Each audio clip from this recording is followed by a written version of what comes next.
Du sommet au silence. Le destin brisé d'un héros.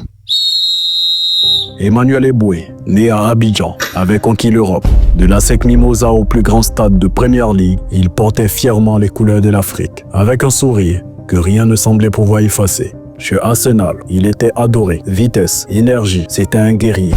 Mais personne ne pouvait imaginer la chute qui allait suivre. Après sa carrière, le vent tourne, lentement, silencieusement. Tout commence parce qu'il aurait dû être une bénédiction.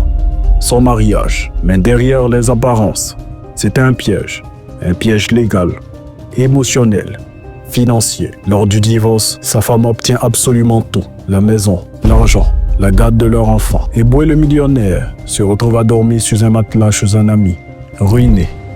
Il l'avait dit, il l'a vécu. Et dans les jours les plus sombres, il a songé à en finir.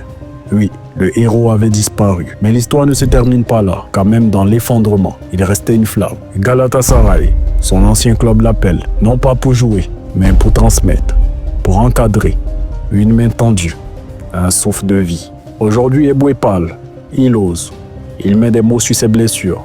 Il raconte aux jeunes footballeurs ce que personne ne leur apprend, que le plus dur, ce n'est pas de monter, mais de rester debout quand tout s'effondre.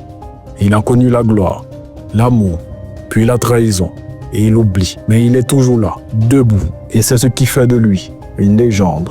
Pas pour ses buts, mais sa capacité à survivre, à ce que tant d'autres ne supporteraient jamais.